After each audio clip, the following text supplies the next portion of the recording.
For 4,000 years, a single substance moved silently from the Baltic coast to the courts of Egypt, Rome, and China. And the men who controlled its passage became something closer to gods than merchants. They did not advertise their power. They did not need to. Amber was called the tears of the gods, and its traders collected fortunes so vast they could ransom kingdoms. Almost none of their names survived. That was by design. Before we reach number 1, the dynasty that held an entire continent hostage through amber alone, understand this. What you are about to hear has been buried, not by accident, but by the deliberate erasure of men who preferred invisibility to legacy. 10. The Phoenician brokers.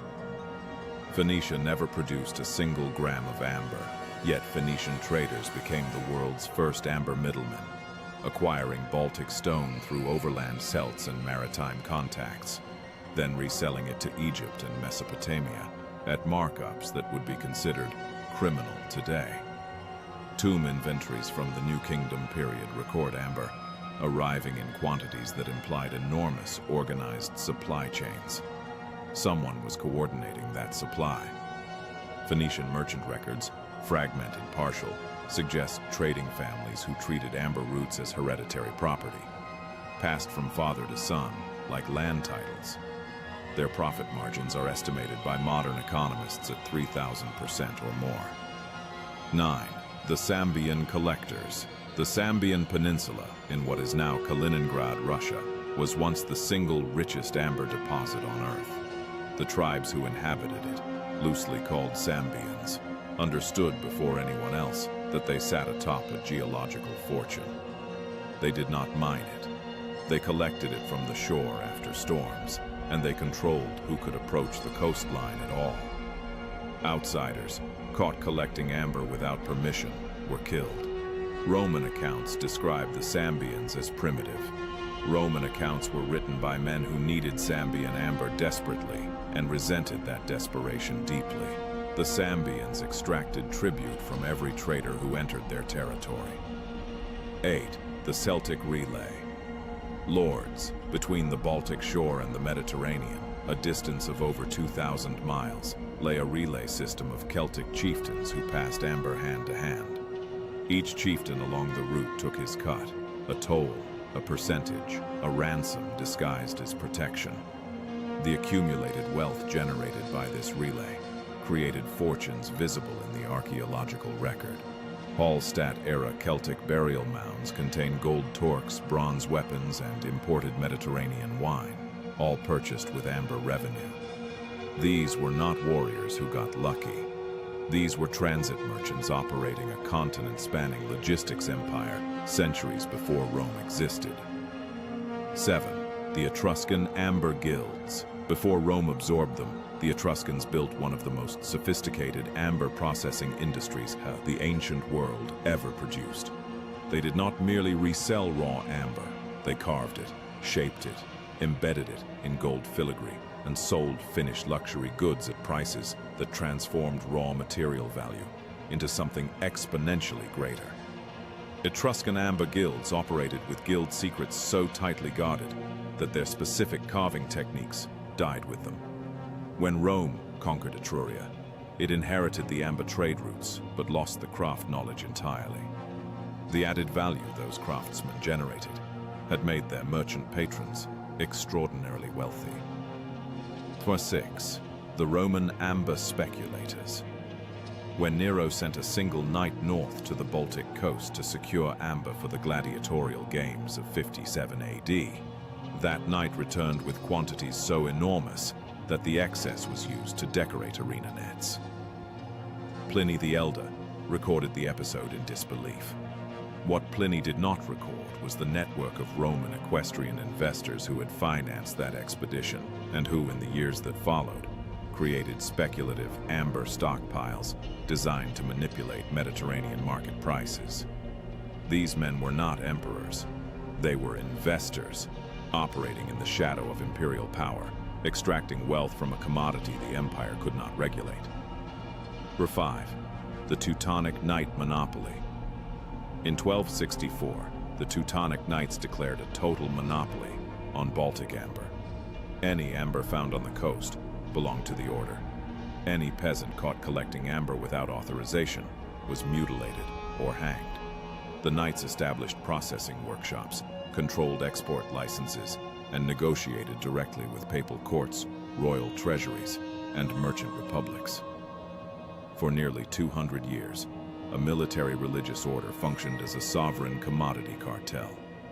The amber revenues financed fortresses, funded crusades, and kept the Knights politically independent from every secular ruler in Europe. It was one of the earliest and most ruthless commodity monopolies in recorded history. 4. The Gdansk merchant princes. When the Teutonic Order's power collapsed in the 15th century, the merchant families of Gdansk, then called Danzig, moved immediately to absorb the amber trade infrastructure the Knights had built. These families, Germanic in origin, Polish in allegiance, and Hanseatic in method, created private amber trading houses that operated like modern corporations. They had agents in Lisbon, Antwerp, Venice, and Constantinople. They extended credit to nobility across 4 kingdoms. The Gdansk amber merchants did not merely sell a gemstone. They sold access to a substance that every court in Europe believed possessed medicinal, spiritual, and political significance. That belief was worth more than the amber itself. 3. The Copenhagen amber carvers. Denmark's control of the Baltic Straits in the 16th and 17th centuries gave Copenhagen merchants indirect leverage over every amber shipment moving west.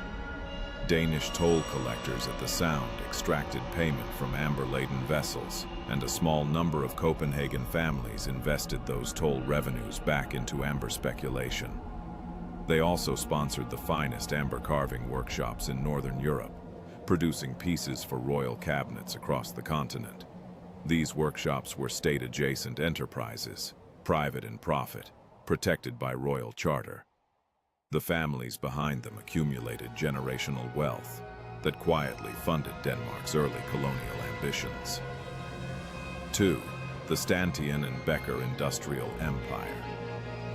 In 1854, 2 Prussian entrepreneurs named Moritz Becker and Wilhelm Stantian signed a contract with the Prussian state to dredge amber from the floor of the Baltic Sea at industrial scale. What followed was the largest amber extraction operation in human history.